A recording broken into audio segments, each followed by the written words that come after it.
السلام عليكم ورحمة الله وبركاته. الحمد لله رب العالمين والعاقبة للمتقين والصلاة والسلام على سيد الأنبياء والمرسلين وآله وصحبه ومن تبعهم بإحسان إلى يوم الدين. أما بعد. கண்ணியத்திற்குரிய எல்லாம் அல்ல அல்லாஹ்வின் நல்லடியார்களே, அன்பார்ந்த சகோதரர்களே, சகோதரிகளே, தாய்மார்களே, எங்களுடைய இந்த அல் இஹ்லாஸ் இஸ்லாமிய கல்வி வேகத்தின் சார்பாக நடத்தப்படுகிற கோடைகால பயிற்சி முகாமின் நிறைவு விழாவிற்கு நாம் அழைப்பு கொடுத்த உடனேயே அதை ஏற்று கண்ணியப்படுத்தும் விதமாக வந்திருக்கக்கூடிய அனைத்து சகோதர சகோதரிகளுக்கும் அல்லாஹ் சுப்ஹானஹு வ தஆலா அருள் புரிவானாக என்று பிரார்த்தித்தவனாக ஒரு சில விஷயங்களை உங்களுடைய நினைவுக்கு நாம் கொண்டு வருகிறோம். அல்லாஹ்வுடைய கிருபையினால் இந்த பள்ளிவாசலாக மட்டும் இல்லாமல் ஒரு கல்விச்சாலையாக உருவாக வேண்டும். இதை கொண்டு பல நூறு ஹாஃபில்களும் ஆலிம்களும் திறன்பட்ட ஆளுமைகளும் உருவாக வேண்டும் என்பதுதான் நம்முடைய நோக்கம். நபிகள் நாயகம் ஸல்லல்லாஹு அலைஹி வஸல்லம் அவர்கள் உருவாக்கிய பள்ளி அப்படித்தான் இருந்தது. எந்த ஒரு இடத்திலும் அந்த நிலத்தை இஸ்லாமியர்களுடைய வசப்படுத்துகின்ற போது முதலாவதாக அங்கே நிர்மாணிக்கப்படுவது பள்ளியாக இருந்திருக்கிறது சஹாபாக்களுடைய காலகட்டத்தில். அவ்வாறு நிர்மாணிக்கப்பட்ட அந்த பள்ளிகள் வெறுமனே தொழுகைக்கு வாக வேண்டி மட்டும் அது பயன்படுத்தப்படவில்லை. நீங்க வரலாறுகளை நாம் படித்திருக்கலாம். நபி ஸல்லல்லாஹு அலைஹி வஸல்லம் அவர்களுடைய அரசவை எங்கே இருந்தது? அவங்களுக்கு கீழே பல நாடுகள் அவருடைய கட்டுப்பாட்டில் இருந்தது. அப்ப அந்த நாட்டினுடைய அரசவை, ஒரு பார்லிமெண்ட் இருக்கணும்ல, ஒரு மாநிலமா இருந்தா ஒரு சட்டசபை இருக்கணுமா இல்லையா? அந்த சட்டசபையும் அந்த பார்லிமெண்ட் எங்க இருந்துச்சு நபி ஸல்லல்லாஹு அலைஹி வஸல்லம் காலகட்டத்துல அப்படின்னு சொல்லி பார்த்தோம்னா அது பள்ளிவாசலாகத்தான் இருந்தது. பள்ளிவாசல் தான் அத்துணை நாட்டுக்குள்ள தேவைகளை நிறைவு செய்யக்கூடிய ஒரு இடமாக திகழ்ந்திருக்கிறது. அதை பின்பற்றி தான் அடுத்து கலிஃபாவாக வந்தவர்கள் அபூபக்கர் சித்திக் ரலியல்லாஹு தஆலா அவங்களுடைய காலகட்டம். அப்ப அரசவைக்குன்னு ஒரு தனியா ஒரு பில்டிங்கை கட்டி அங்க நாட்டினுடைய பிரச்சனைகளை, அது இன்னும் நிறைய ஈராக் வரைக்கும் போயிருச்சு. இஸ்லாமிய மார்க்கம் இஸ்லாத்துக்குடைய கட்டுப்பாட்டுக்குள்ள அந்த நாடுகள் எல்லாம் வந்து விட்டது.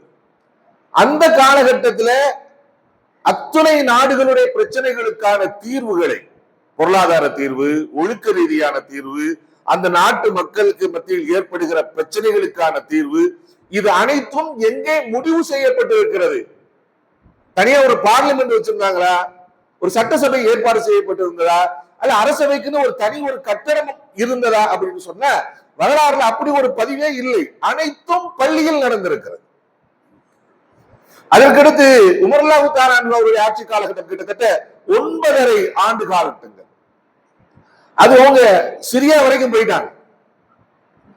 ஈராக்கிலிருந்து அங்கிட்டு சிரியா வரைக்கும் நீங்க பாத்தீங்கன்னா இஸ்லாமிய நாடு விரிவுபடுத்தப்பட்டது. சரி, அந்த காலகட்டத்திலாவது அரசபை என்று தனியாக இருந்ததா அப்படின்னு சொன்னா எதுவும் இல்லை. ஆங்காங்கே கவர்னர்கள் நியமிக்கப்பட்டிருந்தார்கள். சிரியாவுக்கு தனியா ஒரு கவர்னர் என்று ஒவ்வொரு இடத்திலும் கவர்னர்கள் நியமிக்கப்பட்டிருந்தார்கள். அந்த கவர்னர்களுக்கு தனியா கவர்னர் மாளிகை என்று தனியா கொடுக்கப்பட்டிருந்ததா? அப்படிதான் இல்ல. கவர்னர் பள்ளிவாசல்ல தொலை வச்சுட்டு அவர் அங்க இருக்கணும். மக்களுடைய பிரச்சனைகளை அங்கிருந்து தீர்க்க வேண்டும். அப்ப கவர்னர் மாளிகை எல்லாம் கிடையாது. அவங்க குடும்பம் இருக்கிறதுக்கு ஒரு வீடு இருக்கும். ஆனால் அந்த நாட்டினுடைய பிரச்சனை எங்கே பேசப்படும் என்று சொன்னால், தேவைகள் எங்கே நிறைவேற்றப்படும் என்று சொன்னால் பள்ளியில் தான் நிறைவேற்றப்பட்டிருக்கிறது. அதுக்கடுத்து உஸ்மான் ரலியல்லாஹு தஆலா அன்ஹு அவர்களுடைய ஆட்சி காலகட்டம் 12 வருட காலகட்டம். அது அர்மீனியா வரைக்கும் இஸ்லாம் பரவி விட்டது. ஸ்பெயினுக்கு பக்கத்துல அர்மீனியா வரைக்கும் இஸ்லாம் பரவி விட்டது. Medina headquarters. மதீனால இருந்து நீங்க ஆரம்பிச்சீங்கன்னா அர்மீனியா வரைக்கும் இஸ்லாமிய ஒரு கொடைக்கு கீழே இத்தனை நாடுகளும் உள்ளே இருந்தது. ரோம பேரரசு, பாரசீக பேரரசு என்று எல்லாம் உள்ள வந்துருச்சு. வந்ததுக்கு பின்னாடி உஸ்மான் ரலியல்லாஹு தஆலா அன்ஹு அவர்கள் பார்லிமெண்ட் தனியா கட்டினாங்களா? ஒண்ணு இல்ல. சட்டசபையில சரியா ஒரு கட்டினாங்களா? இல்ல, எல்லாம் பள்ளிவாசலில் நடந்தது. அதற்கடுத்து அலில்லாஹு தஆலா அவர்களுடைய ஆட்சி காலகட்டம் 6 ஆண்டு காலங்கள், ஒரு சில மாதங்கள். அவங்களுடைய காலகட்டத்தில் ஒரு தனியா ஒரு பார்லிமெண்ட், சட்டசபை இல்ல. ஒரு இஸ்லாமிய சமூகம் எப்பொழுதுமே தங்களுடைய எல்லா தேவைகளையும் பள்ளியோடு தொடர்பு படுத்தியே இருந்திருக்கிறார்கள். இந்த சமூகம் அப்படித்தான் இருந்தது. தனியால போகவே இல்லை. அவரது பிள்ளைகளுக்கு எங்கே கல்வி கற்றுக் கொடுக்கப்பட்டது? பள்ளிவாசலில். பெரும்பெரும் ஆளுமைகள் எங்கே உருவாக்கப்பட்டார்கள்? பள்ளிவாசலில். நாட்டினுடைய பிரச்சனை எங்கே பேசப்பட்டது? பள்ளிவாசலில். ஜகாத் எங்கே வசூலிக்கப்பட்டது? பள்ளிவாசலில். ஜகாத் எங்கே வசூலித்து பிரித்து கொடுக்கப்பட்டது? பள்ளிவாசலில். கரீபத் போறவர்கள் எங்கே பிரித்து கொடுக்கப்பட்டன? பள்ளிவாசலில். இப்படி பார்த்தால் ஒரு இஸ்லாமிய சமூகம் தன்னுடைய அத்துணை விஷயத்தினுடைய ஒரு மூல இடமாக பள்ளியை நபிகள் நாயகம் ஸல்லல்லாஹு அலைஹி வஸல்லம் நிர்மாணித்திருக்கிறார். ஒரு நேரத்தில் அது ஒரு கோட்டா செயல்பட்டு இருக்கிறது, ஒரு நேரத்தில் ராணுவ முகாமாக செயல்பட்டு இருக்கிறது, ஒரு நேரத்தில் அது ஒரு மிகப்பெரிய பல்கலைக்கழகமாக திகழ்ந்திருக்கிறது. இப்படி எல்லா விஷயத்திற்கும் அல்ஹம்துலில்லாஹ் பள்ளியை மட்டுமே முழுமையாக சார்ந்திருந்த ஒரு சமூகமாகத்தான் இஸ்லாமிய சமூகம் இருந்தது. இப்படி வந்தீங்கன்னா ஹிஜ்ரி 400க்கு மேல அப்படி வந்தீங்கன்னா இப்னு அசீரை நம்ம புரட்டி பார்த்தோம்னா, பிதாய நிகாவை நீங்க புரட்டி பார்த்தோம்னா, இந்த சமூகம் அரசியலுக்காக வேண்டி அதனுடைய செயல்பாட்டுக்காக வேண்டி பள்ளியை விட்டு தனியா ஒண்ணு செயல்படுத்த ஆரம்பித்தார். இமாம் புகாரி ரஹ்மத்துல்லாஹ், இமாம் முஸ்லிம் ரஹ்மத்துல்லாஹ், இமாம் அபூ ஹனீஃபா, இமாம் ஷாஃபிஈ, இமாம் மாலிக், இமாம் அஹ்மத் பின் ஹம்பல், அவங்க எல்லாம் இறந்து கிட்டத்தட்ட 1200 வருஷத்துக்கு மேல ஆச்சு. ஆனால் இன்றும் அவர்களை பற்றி நாம் பேசுகிறோம். அவர்களை பற்றி பேசுகின்ற பொழுது, அவர்களுடைய வரலாறுகளை படிக்கின்ற பொழுது அவர்களுக்கும் நமக்கு எந்த சம்பந்தமும் இல்லை. நாட்டு ரீதியா, உறவு ரீதியா, மொழி ரீதியா எந்த சம்பந்தமும் இல்லை. ஆனால் அவர்களை பற்றி பேசுகின்ற பொழுதே நம்மை அறியாமல் நமக்கு கண்ணீர் சிந்துகிறது. ஒரு மிகப்பெரிய உணர்வு அவர்களுக்கு நமக்கு மத்தியில் இருக்கிறது.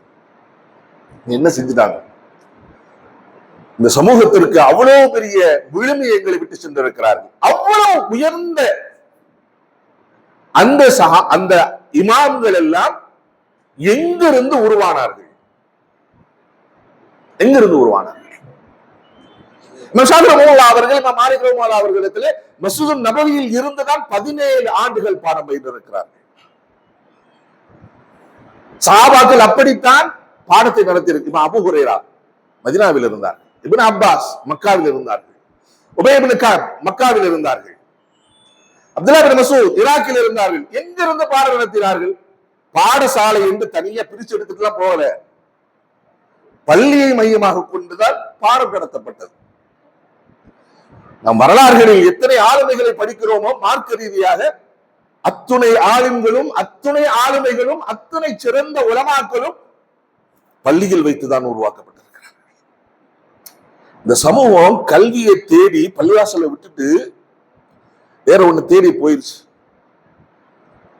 விஷயம் இந்த சமூகம் கல்வியை தேடுறேங்கிற பேர்ல இதுக்கு முன்னாடி வரலாறுகளில் எந்த சரித்திர நாயகர்கள் பதிவு பெற்றிருக்கிறார்களோ அந்த சரித்திர நாயகர்கள் எல்லாம் உருவானது பள்ளியில் வைத்துதான். ஆனால் இந்த சமூகம் இந்த கல்வியை விட்டுட்டு வேற ஏதோ கல்வியை படிக்க போறேன்னு பள்ளியாசலை விட்டுட்டு வெளியே எங்கேயோ போயிருச்சு. இன்னும் இந்த சமூகத்தை பள்ளி என்பது மீட்டெடுக்க முடியல. இதுதான் உண்மை. சரி, அப்படி போயிட்டோம்ல, சொல்லுங்க, இந்த வரலாறுகளில் நாம் படிக்கக்கூடிய அறிஞர்கள் இமாம்களை தவிர்த்து எத்தனை ஆளுமைகளை இந்த சமூகம் இந்த கல்வியை விட்டுட்டு பள்ளியை விட்டுட்டு வேற பக்கம் போகாம இல்லையா? வரலாறுல நிற்கிறது மாதிரி எத்தனை ஆளுமைகளை இந்த சமூக வரலாற்றில் பதிவு செய்திருக்கிறது என்ற கேள்வியோடு நீங்க போங்க. கடல்ல நீங்கிறது மாதிரிதான் நீ போய்கிட்டே இருக்க வேண்டியதான், எங்கும் தெரியாது.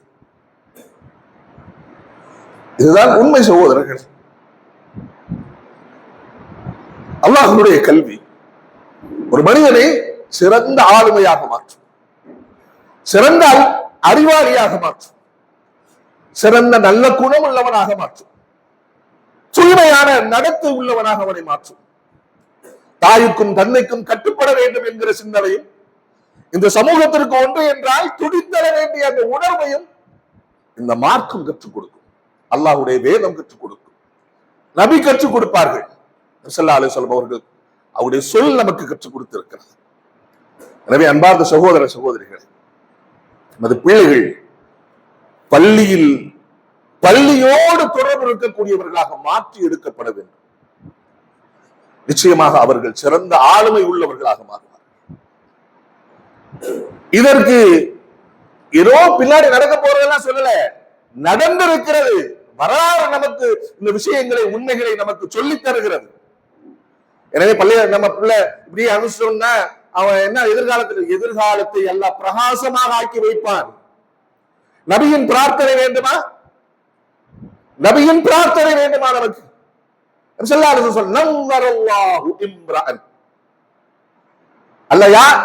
அல்லாஹ் ஒரு மனிதனுடைய வாழ்க்கையை செழுமையாக்கி வைப்பானாக என்று சொன்னார். நபி பிரார்த்தனை செய்கிறார்கள். யாருக்கு தெரியுமா? யார் என்னுடைய சொல்லை கேட்டு அதை மனனம் செய்து அதை பாதுகாத்து அதை பிறரிடத்திலே எத்தி வைக்கிறாரோ, கேட்டது மாதிரி எத்தி வைக்கிறாரோ, அவருடைய வாழ்க்கையை அல்லாஹ் செழுமைப்படுத்துவானாக என்று அல்லாஹ் பிரார்த்தனை செய்திருக்கிறார். இந்த பிரார்த்தனை நம்முடைய குழந்தைகளுக்கு வேண்டுமா வேண்டாமா? இந்த பிரார்த்தனை நடக்குமா நடக்காதா? சொல்லுங்க, நடக்குமா நடக்காதா? இன்னும் நமக்கு நபியுடைய ஹதீஸ் மேல கூட இன்னும் நம்பிக்கை வரல. அதான் பிரச்சனை. இங்க இந்த சமூகம் நான் நபியை கொண்டு ஈமான் கொண்டிருக்கிறேன் என்று சொல்கிறது. ஆனா நபி சொன்ன வார்த்தை மேல இந்த சமூகத்துக்கு இன்னும் நம்பிக்கையெல்லாம் வரல. சும்மா லாயிலா இல்லாம சொல்லி போயிட்டே இருக்கும். அல்லாஹ் மேல நான் நம்பிக்கை வைத்திருக்கிறேன் என்று சொல்லக்கூடிய இந்த சமூகம் அல்லாஹ் கொடுக்கக்கூடிய வாக்களிப்பின் மீது கூட இன்னும் இந்த சமூகத்திற்கு நம்பிக்கை வரவில்லை. என் பிள்ளைகள் என்ன குறைந்து போய் விட்டார்கள். இந்த பள்ளிக்கூடத்தில் அவர்களை நாம் ரெகுலர் ஸ்கூலுக்கு அனுப்புறோம். உங்களுடைய பிள்ளை உங்க வீட்டுல இருந்து 9ஆம் வகுப்பு படிச்சிருக்கிறார். என் பிள்ளையும் இங்கே 9ஆம் வகுப்பு படித்திருக்கிறார். நல்லா தான் பரிசு எழுதியிருக்கான். ஆனால் உங்கள் பிள்ளைக்கு கிடைக்காத ஒரு விஷயம், 3 ஜுசுகளை அவன் மனனம் செய்திருக்கிறான். 10ஆம் வகுப்பு எழுத போகிறார் எனது பிள்ளை, இங்க படிக்கக்கூடிய பிள்ளை. இன்ஷா அல்லாஹ் அடுத்த ஆண்டு முழு குர்ஆனையும் மனனம் செய்து முடிப்பார். 10வது வகுப்பையும் தேர்வு எழுதி முடிப்பார். என்ன குறைந்து போய்விட்டார்கள்? எந்த வகையில் குறைந்து போய்விட்டார்கள்? 10ஆம் வகுப்பு படித்து முடித்து வரக்கூடிய முன்பு சேர்க்கக்கூடிய மாணவர்கள் நம்ம பார்க்கிறோம். வரலாறுனா என்னப்பா சொல்லு, சோசியல் சயின்ஸ்னா என்ன சொல்லு, சொல்ல முடியல. தப்பு இல்லாம ஒரு பாராவை எழுது அப்படின்னு சொல்லி கேட்டா தமிழ்ல எழுத தெரியல, இங்கிலீஷே எழுத தெரியல. வருஷத்துக்கு 20,000, 30,000, 40,000 நீங்கள் செலவழித்து உங்களுடைய பிள்ளைகளை அந்தந்த பள்ளிக்கூடத்தில் படிக்க வைக்கிறீர்கள். அப்படி படிக்க வைத்த பிள்ளைகளுக்கு இங்கே உட்கார்ந்து நாங்கள் ஆனா ஆவனா சொல்லி கொடுத்துட்டு இருக்கோம். இதுதான் நிதர்சனம். இங்கே ஒப்படைக்கப்படுகின்ற பிள்ளைகள் அல்லாஹ்வுடைய வேதத்தை படிக்கின்ற விஷயத்திலும் சோறையாகிவிடக் கூடாது, பள்ளிக்கூட படிப்பிலும் சோறையாகிவிடக் கூடாது என்ற 2 விஷயத்திலையும் கவனம் எடுத்தவர்களுக்கு நாங்கள் நல்ல போதனைகளை போதித்துக் கொண்டிருக்கிறோம். ஒழுக்க ரீதியாக, அவர்களது மனசு ரீதியா, பண்பாடு ரீதியாக என்னென்ன அவங்களுக்கு சொல்லணும் அதையெல்லாம் நம்ம அவர்களுக்கு சொல்லி கொடுத்திருக்கிறோம். இங்க நீங்கள் விட்டு சென்ற அல்ஹம்துலில்லாஹ் பேரையூரில் இருந்து எங்க மேல நம்பிக்கை வச்சு நீங்க கொண்டு வந்து விட்டுட்டு போனீங்க தானே. உங்க பிள்ளை இடத்துல ஒரு 5 நிமிஷம் நீங்க உட்கார்ந்து நீங்க கேளுங்க, பேசுங்க. உங்க பிள்ளைங்க படிச்சது சொல்லுவாங்க. அருப்புக்கோட்டையில இருந்து கொண்டு வந்து விட்டுருக்கீங்க. உங்க பிள்ளை இடத்துல என்ன படித்தா, என்ன சொல்லி கொடுத்தார், ஒரு 5 நிமிஷம் உட்கார்ந்து கேளுங்க. There is different. அவங்ககிட்ட நீங்க நிச்சயமா வித்தியாசத்தை நீங்க பாப்பீங்க. அல்ஹம்துலில்லாஹ் அல்லாஹ்வுடைய கிருபையினால மிக சரியான திட்டமிட்டு இதை எப்படி ஏனும் இன்ஷா அல்லாஹ் நம்ம கல்வியகத்தில் படிக்கக்கூடிய மாணவர்களை எல்லா வகையிலும் சிறந்தவர்களாக உருவாக்க வேண்டும் என்ற நோக்கத்தோடு இஹ்லாஸோடு இந்த கல்வியகத்தை நாங்கள் நடத்தி கொண்டிருக்கிறோம். பயப்படாம உங்களுடைய பிள்ளைகளை கொண்டு வந்து ஒப்படைங்க. நான் கேட்பது அதுதான். உங்களது குழந்தைகளை பயப்படாம கொண்டு வந்து ஒப்படைங்க. ஒரு வருஷம், ஒரே ஒரு வருஷம் எங்களை ஒப்படைச்சிட்டு நீங்க ஒரு வருஷத்துக்கு பின்னாடி உங்க பிள்ளையை நீங்க டெஸ்ட் பண்ணி பார்க்கலாம். நான் சேலஞ்ச் பண்றேன், நீங்க டெஸ்ட் பண்ணி பார்க்கலாம் எப்படி அவர்கள் இருக்கிறார்கள் என்பதை உங்களால் உணர்ந்து கொள்ள முடியும். வருகின்ற பொழுது எப்படி இருக்கிறார்கள், ஒரு வருஷம் முடிச்சு போறப்ப அவங்க எப்படி இருக்கிறாங்க, கல்வி ரீதியாக குண ரீதியாக எப்படி இருக்கிறார்கள் என்பதை உங்களால் உணர்ந்து கொள்ள முடியும். சகோதரர்களே, இது நான் தருகிற மாற்றம் என்பதாக சொல்லவில்லை. அல்லாஹ்வுடைய வேதத்திற்கும் நபியினுடைய சொல்லுக்கும் அந்த ஆற்றல் இருக்கிறது. அவர்களது உள்ளத்தை ஆளுமை செலுத்துகின்ற ஆற்றல் அல்லாஹ்வின் வேதத்துக்கும் நபியின் போதனைக்கும் இருக்கிறது. அந்த போதனை அவர்களை மாற்றி எடுக்கிறது, உணர்வுள்ளவர்களாக மாற்றுகிறது. எனவே அன்பார்ந்த சகோதர சகோதரிகளே, இந்த ஏரியால நீங்க பாத்தீங்கன்னா இந்த அடிப்படையில ரெகுலரா ஸ்கூலுக்கு அனுப்பிட்டு மார்க்க கல்வி அவர்களுக்கு கொடுக்கக்கூடிய அளவுல உங்களுக்கு ரொம்ப அருகாமையில் இந்த கல்வியகம் இருக்கிறது. என்னுடைய மிகப்பெரிய ஆவல் எல்லாம் இதுதான். ஏழுமலை, உஸ்லம்பட்டி, இந்த தும்மநாயக்கன்பட்டி, பேரையூர், கல்லுப்பட்டி, மகாராஜபுரம் இந்த பகுதியில் இருக்கக்கூடிய மாணவர்கள் இதை கொண்டு பயன்பெற வேண்டும் என்பதுதான் மகத்தான ஒரு எண்ணம். ஏன்னா நீங்க இந்த கல்வியகத்தை நீங்க விட்டீங்கன்னா அடுத்து உத்தமபாளையம் தான். இதே மாதிரி ரெகுலர் ஸ்கூலுக்கு போயிட்டு அது அவங்க 11க்கு மேலதான் சேர்ப்பாங்க. நாங்க உங்களுக்கு 5ஆம் வகுப்பில் இருந்து சேர்க்கிறேன். பையன் கொஞ்சம் பெரிய பையனா இருந்தா 6ஆம் வகுப்பிலிருந்து நாங்கள் சேர்க்கையை ஆரம்பிக்கிறோம். எதற்கும் நாங்கள் இங்க ஃபீஸ் வாங்குறது இல்லை, டியூஷன் ஃபீஸ் மட்டும் வாங்குறோம்.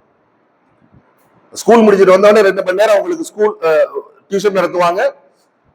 சனி ஞாயிற்றுக்கிழமையில இங்கிலீஷுக்கும் மேத்ஸுக்கும் சொல்லி தனிப்பட்ட முறையில் டியூஷன் நாங்க போட்டிருக்கோம். இந்த விஷயங்கள் எல்லாம் கொடுத்து அவர்களை நல்ல முறையில் நாங்கள் உருவாக்கி கொண்டிருக்கோம். சாப்பாடு விஷயத்திலேயோ தங்குற விஷயத்திலேயோ அவர்களுடைய பாதுகாப்பு விஷயத்துல எந்த காம்ப்ரமைஸும் இல்லை. அல்ஹம்துலில்லாஹ் நல்ல முறையில் கொடுக்கிறோம். நீங்கள் தாராளமாக எங்களுடைய பிள்ளைகளிடத்தில் நீங்கள் உரையாடி கொள்ளலாம். ஓப்பன் தான். எப்படி இருக்கு, என்ன இருக்கு, அவர்கள் தாராளமாக நீங்கள் அவர்களிடத்தில் பேசிக் கொள்ளலாம். அல்ஹம்துலில்லாஹ் இதை நான் அல்லாஹ் எங்களுக்கு கொடுத்த ஒரு மகத்தான வாய்ப்பாக இதை நினைக்கிறோம். இதுக்கெல்லாம் சப்போர்ட்டிவாக அல்ஹம்துலில்லாஹ் இந்த பேரையில் இருக்கக்கூடிய சகோதரர்கள் அவர்கள் அல்லாஹ்வுடைய கிருபையினால பல ரீதியில் நமக்கு ஒத்துழைப்பு செய்து கொண்டிருக்கிறார்கள். தும்மநாயக்கன்பட்டியில் இருக்கக்கூடிய சகோதரர்களும் சரி, ஒரு நேரத்தில் மதரசாவுடைய செலவீனங்களுக்கு என்ன செய்கிறது அப்படிங்கிற யோசிக்கிற அந்த நேரத்துல கூட அல்ஹம்துலில்லாஹ் சகோதரர் சித்திக் அவர்கள் தான் வாங்க பார்ப்போம், நம்ம சகோதரர்களை பார்ப்போம். அல்ஹம்துலில்லாஹ் அல்லாஹ்வுடைய கிருபையினால முகம் சுளிக்காமல் கொடுத்து கொண்டிருக்கிறார்கள். அல்லாஹ் அவருடைய வாழ்க்கையில பறக்க செய்யட்டும், அவருடைய தொழில என்ன செய்யட்டும், பறக்க செய்யட்டும். இது போன்ற நல்ல மக்களுடைய உதவியினால் தான் இதை நாம் செய்து கொண்டிருக்கிறோம்.